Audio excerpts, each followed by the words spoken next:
ఒకప్పుడు విశాలమైన మరియు అందమైన పీఠభూమి ప్రాంతంలో ఒక ఏనుగు, సింహం మరియు జిరాఫీలు జీవిస్తుండేవి. ఏనుగు తన అపారమైన బలానికి, సింహం తన ధైర్యానికి, మరియు జిరాఫీ తన ఎత్తు మరియు దయకు ప్రసిద్ధి. ఇలా ఒక్కో దాంట్లో బలంగా ఉండేవి. అవి ఒకే ప్రాంతంలో నివసిస్తున్నప్పటికీ ఎక్కువగా కలిసేవి కాదు. ఒకసారి అవి ఉంటున్న ప్రదేశంలో భయంకరమైన కరువు వచ్చింది. నీటి గుంటలు ఎండిపోయాయి. జంతువులన్నీ నీటి కోసం చాలా కష్టపడుతున్నాయి. జిరాఫీ తన పొడవాటి మెడతో తల పైకెత్తి దూరంగా ఒక కొండ పైభాగంలో ఒక నీటి గుంతను గుర్తించింది. కాని అది స్వయంగా దానిని చేరుకోలేకపోయింది. ఏనుగు బలంగా ఉన్నప్పటికీ కొండమీద ఇతర జంతువులు ఏమైనా దాడి చేస్తాయని వెళ్లకుండా ఉండిపోతుంది. సింహం ధైర్యశాలి అయినప్పటికీ కొండ ఎక్కడానికి దారి సరిగ్గా లేకపోవడంతో వెళ్లలేకపోతుంది.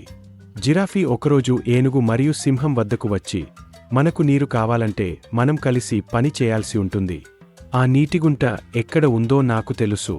కొండమీద వెళ్తున్నప్పుడు నా పొడవాటి మెడని పైకెత్తి చూస్తూ దారిని మరియు ప్రమాదాన్ని గుర్తించి చెప్తూ నీటి గుంతకు తీసుకెళ్లగలను, కాని నాకు మీ సహాయం కావాలి అంటుంది.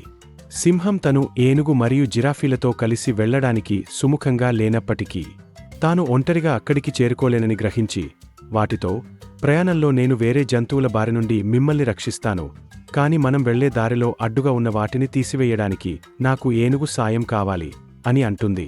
ఏనుగు అంగీకరించి, నేను నా బలాన్ని ఉపయోగించి మనం అక్కడికి వెళ్లడానికి సహాయం చేస్తాను అంటుంది.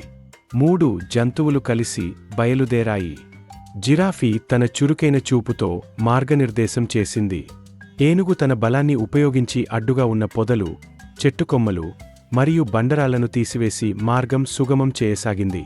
దారిలో ఒక దగ్గర కొన్ని క్రూర మృగాలు దాడి చేశాయి. అప్పుడు సింహం గాండ్రించి ఎదురించి జిరాఫీ మరియు ఏనుగులను కాపాడుతుంది. ఇలా కలసికట్టుగా పనిచేసి అవి నీటిగుంత వద్దకు చేరుకొని దాహం తీర్చుకున్నాయి. ఆ రోజు నుండి ఏనుగు, సింహం మరియు జిరాఫీ కలిసికట్టుగా పనిచేయడం యొక్క విలువను నేర్చుకున్నాయి. ఒక్కొక్కరు ఒక్కో విధంగా బలంగా ఉండగా కలిసి పనిచేసినప్పుడు మరింత బలంగా మారుతారని అవి గ్రహించాయి. ఈ కథ ద్వారా మనం తెలుసుకోవలసిన నీతి ఏమిటంటే కలిసికట్టుగా పనిచేయడం మరియు అందరి ప్రతిభను ఉపయోగించడం ద్వారా అపారమైన బలం వస్తుంది.